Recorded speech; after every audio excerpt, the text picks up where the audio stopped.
Perfecto. Bueno, continuamos entonces con la clase de músculo esquelético, como decimos, parte 2000, pero bueno, acá estamos. Así que habíamos quedado acá. ¿Mm? Esto le decíamos entonces que no era silicona, bueno, esto que tenía ahí, porque se comportaba diferente. ¿Y qué más? Bueno, no, mucho más. Vamos a pasar aquí. Esto, ahí va. En este caso es para mirarlo. Tenemos una pelvis, fíjense, linda. Fíjense los músculos, todos llenos de líquido, todos llenos de líquido. Es una enfermedad degenerativa, en este caso estás viendo. ¿Sí? Pero bueno, un caso como para mostrarlo, porque realmente una vez vi un caso así similar. Todos los músculos, como decía, todas las fibras, todas llenas de músculo. Fíjense ahí cómo se ven las fibras, ¿no? Y la cantidad de edema que hay en el músculo. El músculo causando dolor y debilidad muscular, que es lo que le pasaba a este paciente. ¿Mm? Seguimos aquí, vamos, más. Llegamos a la cadera. Bien, cadera. Otro de los puntos, a ver, de la cadera. Vamos a decir lo siguiente. No es lo mismo estudiar una cadera. ¿Cuándo? Viene una lesión del labrum, por sobre cualquier otro tipo de lesión, trocanderitis, algún pinzamiento, alguna de las lesiones de los músculos, ya sea de parte de los aductores, bueno, lo que sea. No es lo mismo. Entonces, fíjate ahí las angulaciones que tenemos presentadas. Por un lado, vamos a estudiar toda la pelvis, como veíamos recién, coronal T1 y STIR, toda la pelvis y después nos podemos focalizar en la cadera interna, ya sea derecha o izquierda. Cortes entonces estrictos, como vemos acá, axiales estrictos, sagitales también estrictos. Acá axiales angulados, vamos a decirle que está angulado siguiendo el eje este mayor, ahí desde lo que sería parte del trocánter y todo el cuello hasta llegar hacia la cabeza, ¿verdad? Ahí, todo este axial. ¿Por qué? Porque este axial va a ser interés ubicarlo de esta forma para estudiar el labrum. El labrum articular, como habíamos visto en el hombro, lo mismo. Labrum aquí y labrum acá. Que hacía el labrum expandía la cavidad. Entonces, por un lado, tenemos esta diferencia, que es bueno también recordarlo, cuando no tenemos que estudiar el labrum, pueden ser cortes estrictos, que lo vemos así, veríamos así los axiales, ¿cierto? Después vamos a ver los otros cómo se ven. En este caso también está apuntado un coronal, ¿por qué? Porque el coronal, si los vemos veríamos de arriba el fémur, así, lo veríamos que tiene esta dirección, sigue una determinada dirección, bueno, es esta la que se le va a dar. Porque acá verías la parte de lo que son el trocánter por un lado y el cuello. Entonces va a seguir todo este plano para que vos después lo veas así, que veas el fémur de esta manera, desplegado, ¿no es cierto? Y después sagitales siguiendo el eje mayor del fémur, y axiales, como decíamos, estrictos en este caso. Opcional siempre T2 para estudios del labrum. Recuerden también autorresonancia de caderas, que esto también lo mencionamos, dirigidos al labrum T1 PATSAT. ¿Sí? Cuando hacemos una autorresonancia directa de cadera. Seguimos. A ver, acá tenemos ubicado un plano sagital hacia el labrum. Fíjense la dirección que ocupa. Pues esto puede confundir un poquito, pero bueno, cuestión de repasarlo nomás. Este sería un sagital al labrum cuando hacemos autorresonancia, o lo que es un sagital como normalito, decimos hacia la cadera izquierda en este caso. Fíjense las líneas como están representadas, ¿no es cierto? Esto es importante porque son formas diferentes de estudiarla. Cuando es lesión del labrum por un lado o artorresonancia, a su vez también cuando es una cadera, digamos, normal por cualquier otro tipo de patología. ¿Mm? Esto hay que tenerlo también en cuenta. Se aprecian bien las facciones definidas y demás, cuando esto, bueno, parte más o menos de lo mismo que veníamos hablando de lo que es la secuencia de densidad protónica. Aquí vamos a pasar. Ahí está, ahí llegamos. Fíjense cómo se compara uno con el otro, ¿no es cierto? Un axial estricto, ¿no? Y un axial de interés hacia el labrum, ¿no? Fíjense las diferencias. Cómo se ve el fémur y aquí parte de lo que es el labrum, ¿no? Y lo que son parte también bueno, de todas las estructuras sobre medios de unión de la cadera. Entonces, ¿qué más podemos decir? Diagnósticos presuntivos ayudan a la planificación del estudio, pero el conocimiento de imágenes patológicas puede modificar el protocolo de estudios. Esto es parte de lo que veníamos hablando también. ¿Por qué está puesta esa leyendita ahí? ¿Por qué? Porque vamos a encontrarnos con la indicación de pelvis, como les decía, y a su vez también esa pelvis puede que nos indique, mejor dicho, el paciente nos indique que hay que hacer un estudio un poquito más dirigido a una parte en particular, a un lugar determinado. Entonces el conocimiento por el ojo, a su vez también por el interrogatorio, hace que podamos de alguna forma dirigir correctamente ese estudio. Entonces los planos, bueno, fueron ubicados siguiendo, uno primero en forma estricta y a su vez también siguiendo el cuello quirúrgico. Estos son los que son los iliofemorales. Fíjense cómo todo este tendón ahí que recubre toda la cabeza, y el isquiofemoral también por aquí, por abajo.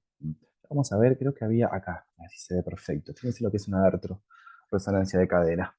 Todo el contraste ahí adentro, ¿no? Y esta lesión ahí. Fíjense cómo en contraste va ahí, hace ese efecto que decíamos anteriormente, ese efecto de negativo y positivo por un lado, realzando la imagen, a su vez también expandiendo la cavidad para poder observarla mejor. Entonces, estructura de cadena interarticular, el ligamento iliofemoral, producto de una lesión, que esto lo vemos aquí. Así como al otro lado se veía derechito, permeable, muy lindo el ligamento, y en este caso no, se ve con trazos, con marcas, con formas, a la resonancia magnética, entonces con mayor sensibilidad para evaluar labrum articular. No podemos decir mucho más de eso. Planos, recuerden siempre las diferencias entre uno cuando apuntamos hacia el labrum, ¿no? O cuando apuntamos directamente a la cadera por cualquier otro tipo de lesión. Son diferentes, ¿sí? Pero a la hora de aplicar el protocolo es bueno. Entonces, por ejemplo, pregunta, ¿sí? Si hay sospecha de lesión del labrum articular, ¿qué secuencia vas a agregar? Esta, hermoso, acá, axial T2 estrella. ¿Sí? Si viene con resonancia es exactamente el mismo protocolo, pero ¿qué va a pasar? Va a cambiar la angulación. Y a su vez de cambiar la angulación, después los grupos T1 saturados, axial, coronal y sagital. Y infinitos, lo mismo, el mismo patrón que habíamos del hombro, que habíamos hecho del hombro, exactamente lo mismo, cortes más finitos, con el fondo un poquito más concentrado para obtener un poquito más de imagen, ¿verdad? Se nos va a escapar un poco la señal, va a ser necesario levantarla con alguna adquisición más, y son secuencias por ende van a ser un poquito más largas, pero también vas a tener más tiempo para evaluar ese estudio. Fíjese acá, esto qué lindo que se ve ahí, cómo se ve parte del labrum. Esto sería parte del labrum, ¿no es cierto? Parece como un planeta, ¿no es cierto? Ahí como un anillo ahí. Fíjense ahí cómo se ve el labrum. ¿Eh? ¿Qué más? Aquí vamos a pasar, aquí tenemos unos planos más, fíjense lo mismo. Fíjense qué lindo este sagital. Cómo se ve y parte de ahí el ligamento, ¿no? Las fibras. Ahí este paciente, bueno, tiene justamente eso, ¿cierto? Tiene esta lesión aquí, no una lesión del labrum propiamente dicha. Parte del labrum, acá tenemos el ligamento redondo, fíjense también qué lindo cómo se ve ahí. Tac, ¿eh? Eh, ¿Qué más para decir acá? Puesto lo mismo, bueno, recuerden cómo era la artrodirecta, la inyección directamente en la cavidad articular, la función que tenía era tratar de realzar las estructuras, y la concentración 10,2, 10 mililitros de solución fisiológica y 2 de gadolinio suficiente. Acá vemos un caso en particular, que bueno, esto es una metástasis ósea que estamos viendo acá, rarísimo ver esto así, además una sola, ya tenía, por ejemplo, este caso, y ahí como deforma el hueso, ¿no es cierto? Y bueno, y el STIR también como ayuda, ¿no? Para poder identificar ese tipo de cosas. ¿Qué más acá? Hagamos aparte ya derecha. Vamos a hablar de que en este caso se indicó una pelvis, ¿m? Pero ¿qué pasa? No venía con el diagnóstico pubalgia. Entonces decimos, bueno, ahí ya sabemos lo que tengo que hacer, vamos a ir a apuntar al pubis, ¿verdad? Pero en este caso vamos a hablar que no, tenemos una indicación de pelvis, ¿sí? Con el interrogatorio recabamos información suficiente como para decir, bueno, me duele cuando hago un movimiento hacia afuera de la abducción de la pierna, podemos decirlo también, entonces vamos a estar ahí ya entrando a donde le está doliendo ese paciente, pueden ser los aductores. Entonces podemos hablar de que toda esta masa muscular que vemos acá, ¿sí? Son los aductores que van a insertarse ahí en el pubis. Y a su vez también, ¿qué viene acá? Vienen los músculos, los rectos anteriores abdominales, ¿verdad? Lo mismo, plan, se enganchan ahí. Acá se ven perfecto. Plan, cómo se encajan ahí. Entonces puede ser la pubalgia por los músculos del pubis, mejor dicho, por los aductores o también por los abdominales. Cualquiera de los dos es lo mismo. Entonces te vas a enganchar acá. Vas a contraer los cortes, vas a hacer todo un coronal grande, T1 y estir de pelvis, y después te vas a focalizar ahí, en la sínfisis. En la sínfisis del pubis, axiales siguiendo la dirección. No mucho más. Axiales siguiendo la dirección del pubis. Acá, a ver, es bueno también esto remarcarlo porque fíjense, tenemos una dirección acá cuando se inserta el músculo Y después tenemos otra dirección acá, que serían los de la parte, digamos, de los abductores, ¿verdad?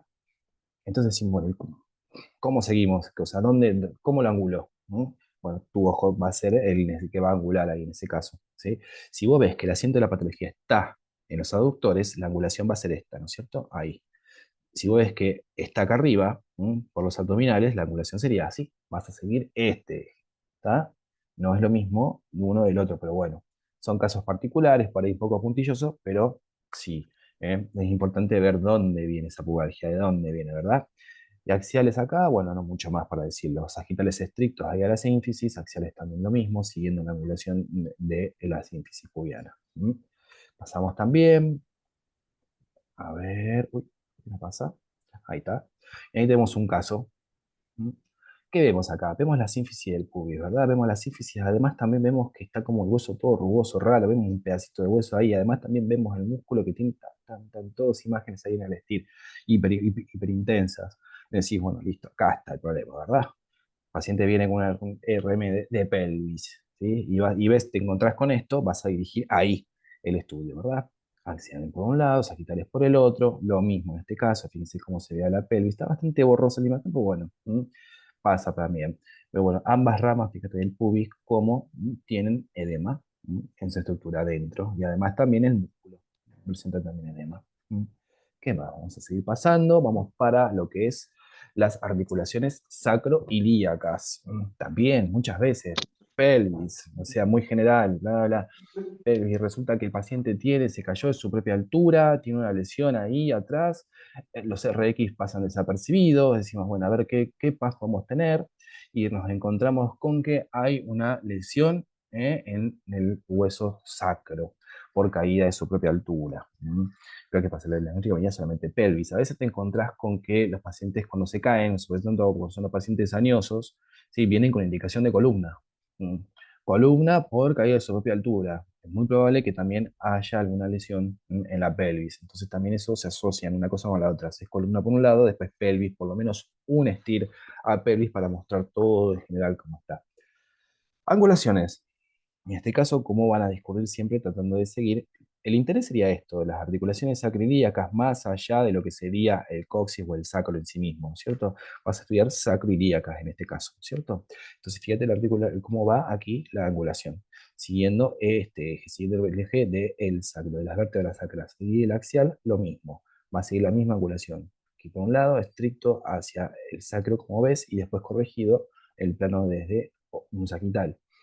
Y aquí tenemos un sagital derecho ahí hacia la articulación. No angularlo ahí, en oblicuo, sería una pérdida de tiempo ahí. Derechito tan a todo el sacro para obtener esto más que suficiente. Si la lesión, por ejemplo, estaría en el coxis, vemos un aumento de señal en el coxis, ¿m? Vas a cambiar la angulación de los cortes y vas a hacerlo siguiendo este eje, porque la lesión está apuntada ahí, ¿verdad? O bueno, esas son cosas que se van a terminar como adquiriendo de a poquito. ¿M? Protocolos no muy distintos, fíjate. No serviría acá por un lado T2, coronales, siempre T1, axial, T1, STIR, comparativos. Sacrocoxis, T1, T2 y STIR, axial T1 y STIR. ¿Qué más? Mucho más. Vamos a ver algunas imágenes patológicas. Aquí tenemos las que vienen. Más que evidente dónde está la lesión, ¿no es cierto? Más está la flechita roja, pero fíjate ahí. Pa. Esta por un lado, lo que sería la parte de los ligamentos que lo unen, y acá no lo tiene. ¿Eh? Fíjate ahí por un lado. Acá, imágenes también, aumentos de señal en el estir, acá, ahí. Espondiloartrosis, imágenes de ambas aletas sacras, parte del hueso coxal, con sacroileitis. Otro también de los diagnósticos presuntivos que te vas a encontrar. Sacroiliacas por sacroileitis.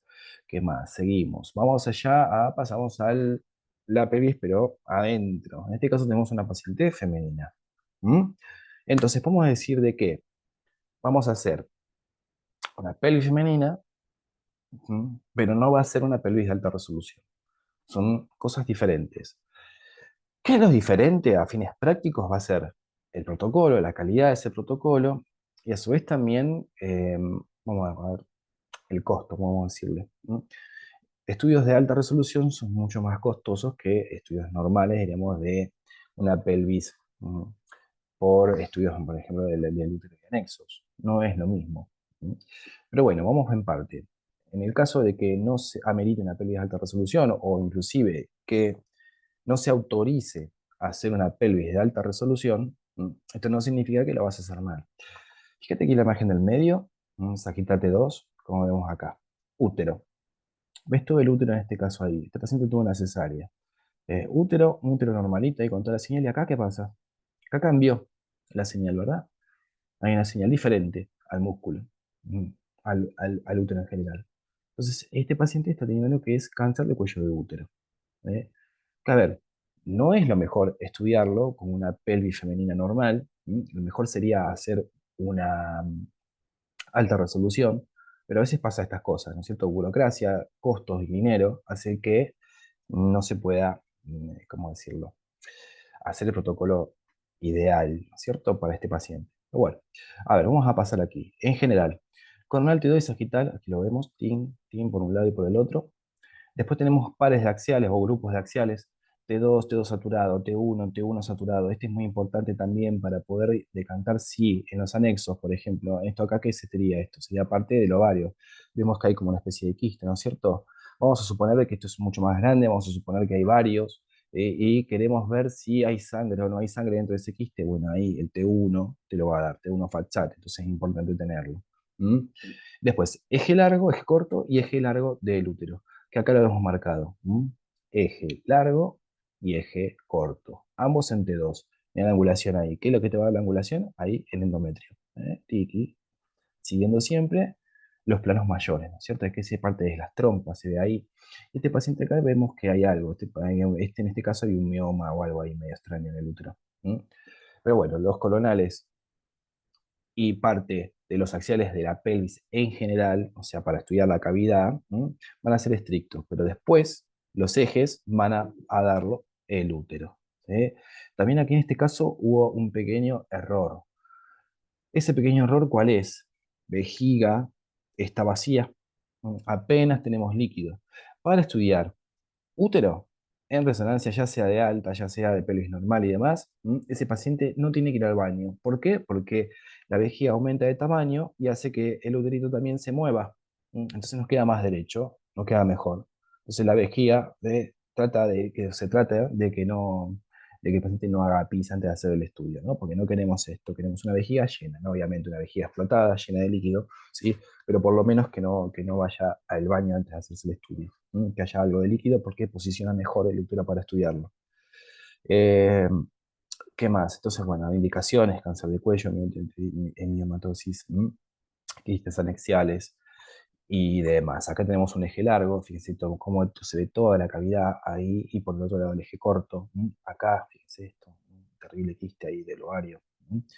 ¿Qué más? No mucho más. Por ahora estoy un poco apurado porque está muy, muy larga esta clase. Bien, acá por un lado, con contraste, fíjense acá, vamos a aplicar con contraste T1, y a su vez también estos dos grupos aquí de quistes, además también este mioma gigante, pero no mucho más. ¿Por qué? Porque no es un estudio de alta resolución. Entonces ahí, hasta ahí llegamos. Fíjense cómo ya se empieza, el paciente empezó a excretar. Otra de las cosas, ¿viste? Cuando hablábamos, decíamos cuando el contraste se deposita en tejidos, ¿sí? Que son tejidos o captaciones fisiológicas del contraste, en la mucosa, decíamos, bueno, acá pasa exactamente lo mismo. Fíjense toda la parte de la mucosa, cómo agarra contraste, cómo toma también contraste. Tejidos de la mucosa vaginal, canal anal, junto con excreción de la contraste en la vejiga. Y más acá, bueno, estudios de fístulas, por ejemplo, aquí tenemos un trayecto fistuloso, hay unos lugares también que se inyectan contraste, o mejor dicho, a veces se hace también con radiología, para estudiar estos trayectos fistulosos, pero lo mejor va a ser la reso. Por otro lado, bien, aquí también tenemos ahí el trayecto, cómo se ve de un lado y cómo se ve del otro, ¿no? Por un lado y por el otro. Y entonces, sin ser imágenes de alta resolución, ¿cierto? Esto es muy importante porque no son estudios iguales. A ver, vamos ahora sí, llegamos, paredes de alta resolución. A ver, primero, para que sea alta resolución, tiene que seguir estos parámetros. FO pequeño, entre 16 a 22, en algunos lugares lo van a encontrar que es 20 o 18 inclusive. O sea, el FO, la imagen, ¿cómo sería ese tamaño de la imagen? Perdón. Entonces decíamos de que lo vas a encontrar con que podía ser menor ese FOB.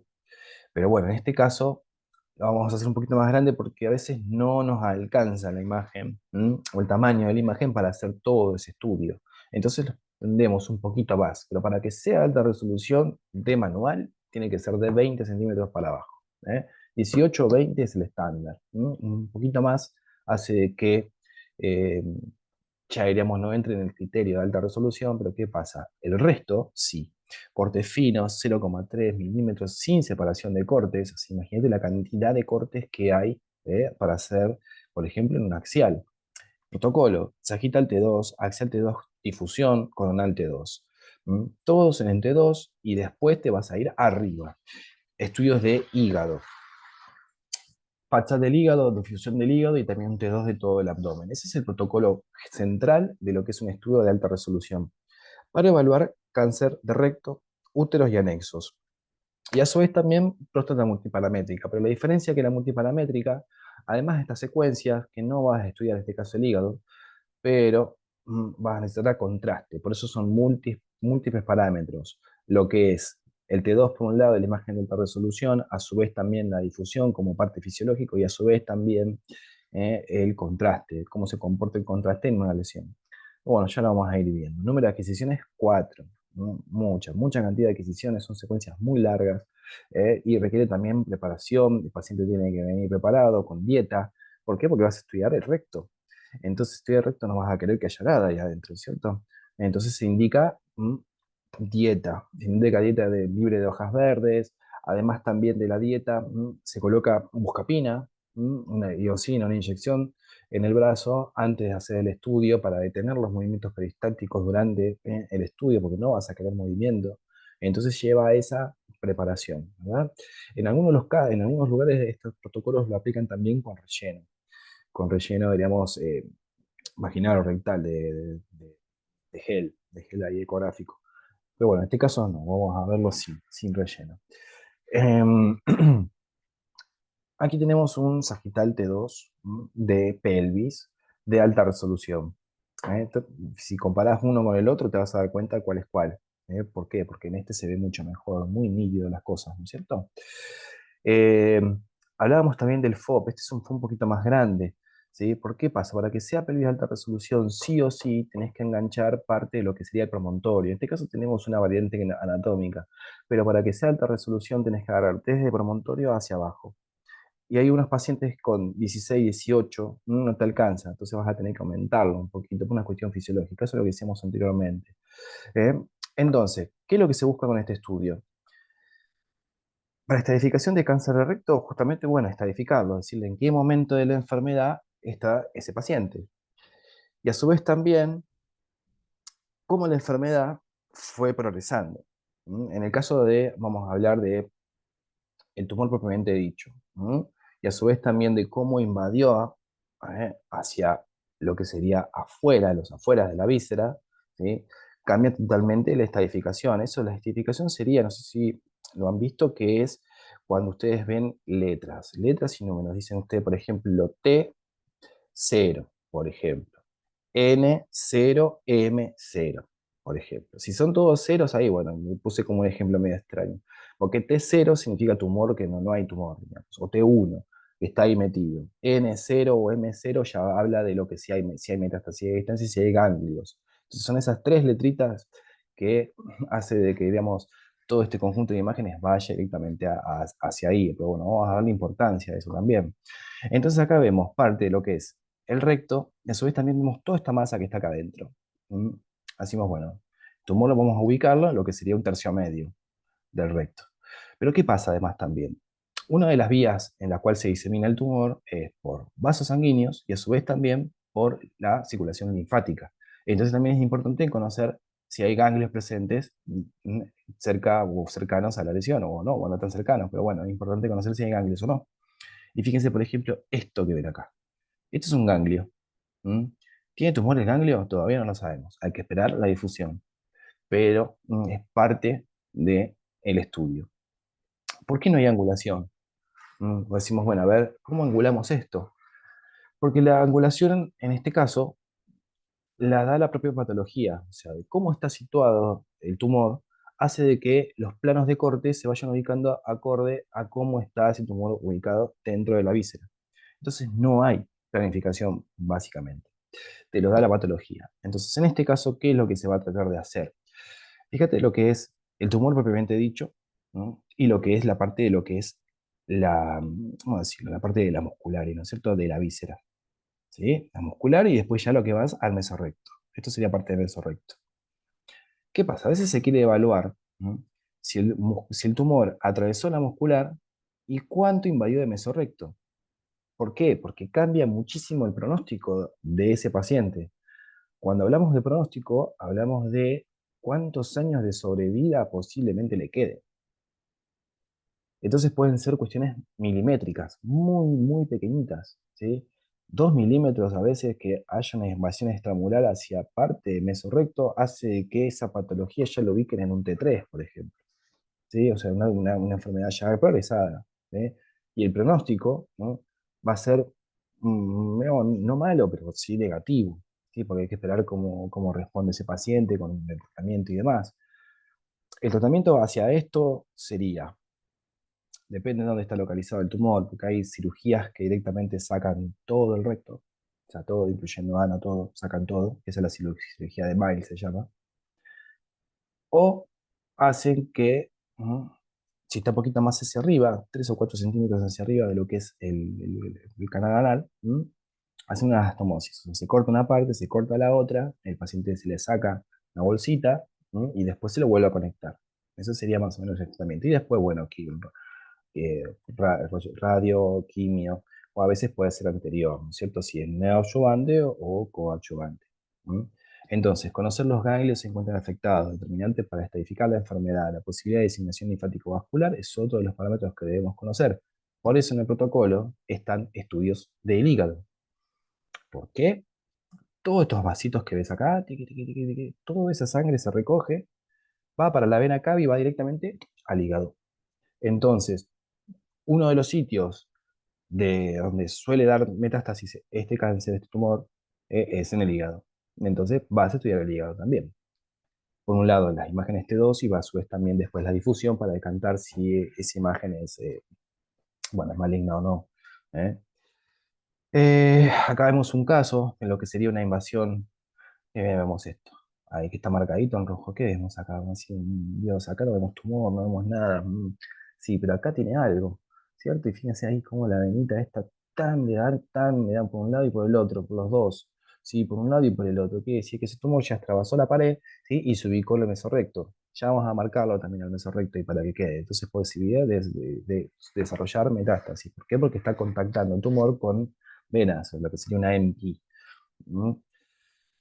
Aquí volvemos a otro plano. Esto es el mesorrecto. Todo esto que ves acá, toda esta fascia que ves acá, es el mesorrecto. Todo es tejido graso, ¿sí? Que envuelve ¿cómo es? Ahí a la víscera. Entonces se saca todo eso, se saca todo el mesorrecto entero, ¿no es cierto? Con la víscera adentro. ¿Sí? Y aquí, invasión por un lado del mesorrecto tan, y aquí por el otro. Entonces, vísceras del peritoneo, el margen de resección es por este plano. Sacan esto, recuerda.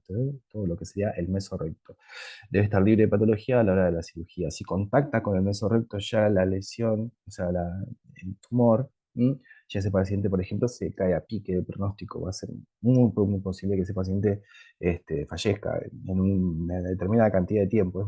Es horrible decirlo así porque a veces son cuestiones milimétricas y además también uno cuando ve la tabla de pronósticos se encuentra con que está puesto de esa forma, digamos. O sea, uno encuentra que es un pronóstico, o sea, tal porcentaje de sobrevida de entre 1 a 5 años, o sea, o el paciente se morirá entre 1 y 5 años, eso es horrible y son cuestiones milimétricas, muy finitas.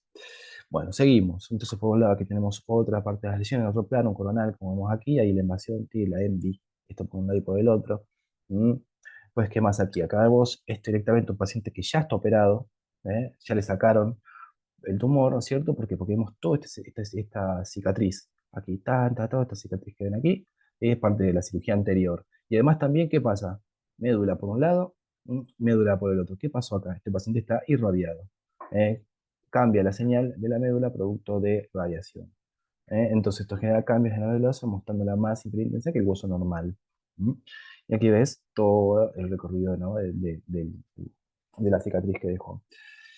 ¿Qué más? Mediciones, hasta dónde llega, como ves, ahí tanto del margen anal hacia cuánto está profundo, pues se hacen todo este tipo de mediciones, como vemos aquí, largos de la lesión del tumor, cuánto diríamos, creció, a su vez también del tamaño que tiene, porque hay que medirlo, obviamente, en los diferentes planos, cuánto se fue hacia un lado, hacia el otro, mira acá, cuánto desde dónde está de la lesión hacia el mesorrecto, desde la muscular hacia lo que es la parte exterior de lo que sería la expansión, lo que es el extramuro, ¿m?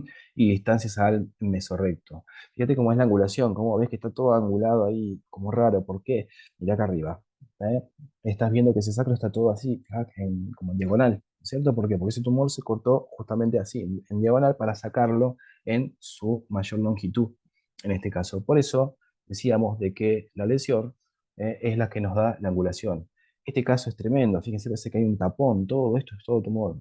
¿Cómo sería aquí el corte, la lesión? ¿Cómo lo cortaríamos acá? No, mucho más diferente. Aquí tenemos parte de lo que es el canal anal. Fíjense, los coronales vendrían siempre siguiendo el canal anal, y a su vez también, en este caso, vamos a cortarlo a la lesión en su eje mayor. ¿Por qué? Porque interesa ver la pared, esta pared. Si se fue hacia afuera de esa lesión, mejor dicho, si se extravasó el muro, ¿cuánto lo hizo? Entonces la mejor forma de hacerlo siempre es que nos guíe, en este caso, la pared y el tumor en sí mismo. ¿Mm? En todo caso es un caso rarísimo, decir, bueno, ¿y cómo hace, no es cierto, este paciente? Bueno, entonces se aprecia el trayecto fistuloso también, que es lo que vemos acá.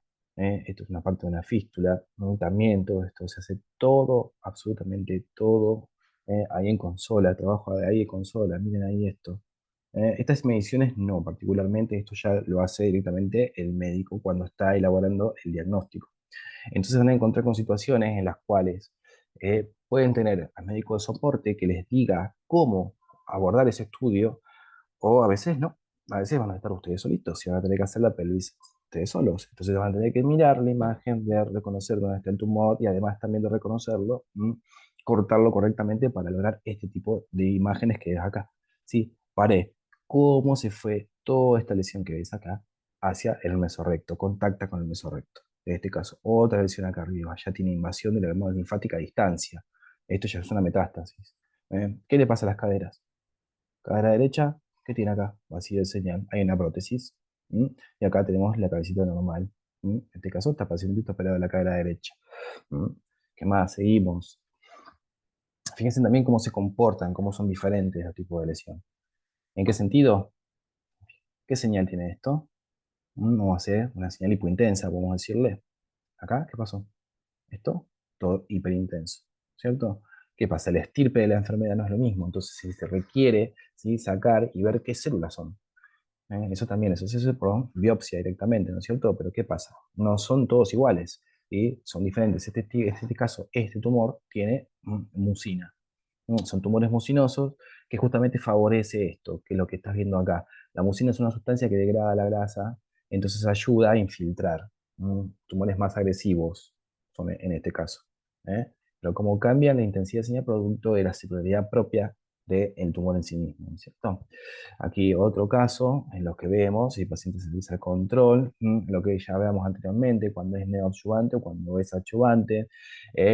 La diferencia es cuando uno empieza antes, para reducir los tamaños, reducir las formas de ese tumor, y después también se opera para luego seguir con el tratamiento. ¿Mm? O al revés, se saca el tumor y después se hace quimio y rayos, ¿sí? Las dos formas, digamos, de hacer el estudio, mejor dicho, de abordar esto. Fíjense lo mismo, cómo cambia cuando un paciente ya está irradiado con respecto a la médula. Pasamos ahí arriba hacia abdomen, vemos ya un grado de osmoso acá, parte de y esta bola acá.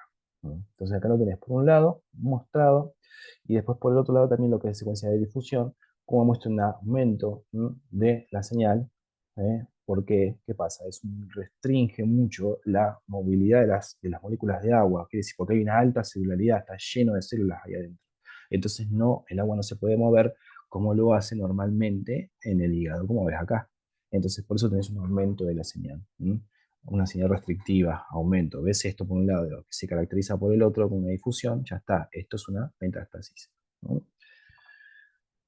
Mismo grupo de metástasis por un lado y por el otro. Mirá ahí una cirugía del esternón, en este caso, con unos alambrecitos que te corre un poco el campo magnético, cuando lo sienten ahí, tenés un artefacto, un artificio metálico, metastasis hepática, ahí también hay otra. ¿Mm? En este caso ves acá, esto es lo que se llama la bolsa de colostomía. Es aquí arriba, cuando recogen quistes renales que son ahí bastante hallazgos prácticamente propios de la resonancia en sí mismo. Y acá, por ejemplo, también tumor de lo que sería útero. Quiero llegar a lo último ya, vamos ahí, parte de lo que es la próstata en sí misma y la parte, lo que es multiparamétrico, ¿cierto? De tratar de, con esos tres parámetros, caracterizar la enfermedad, ponerle un nombre y apellido en cierta forma, y a su vez también si ver si ese nódulo es maligno o no.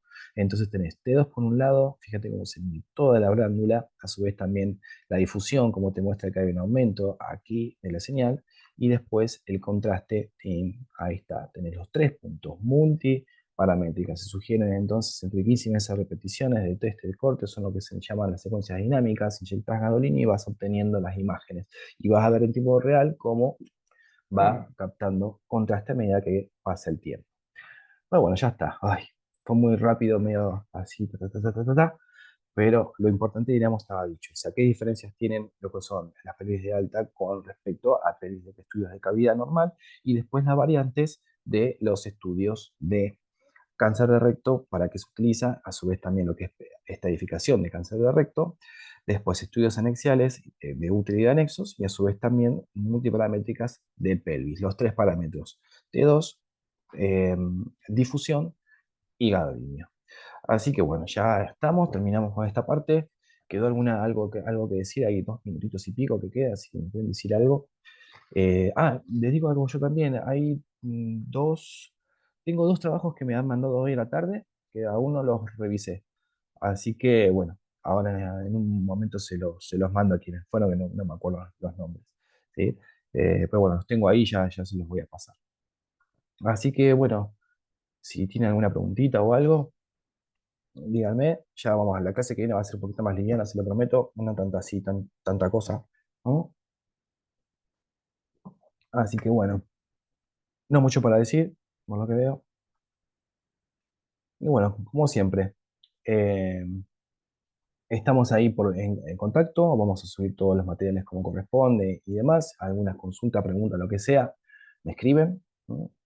Y bueno, no va a haber tareas ni nada para esta clase, así que tranqui, hasta la semana que viene, que estén bien, y bueno, cualquier cosita, estamos acá en contacto.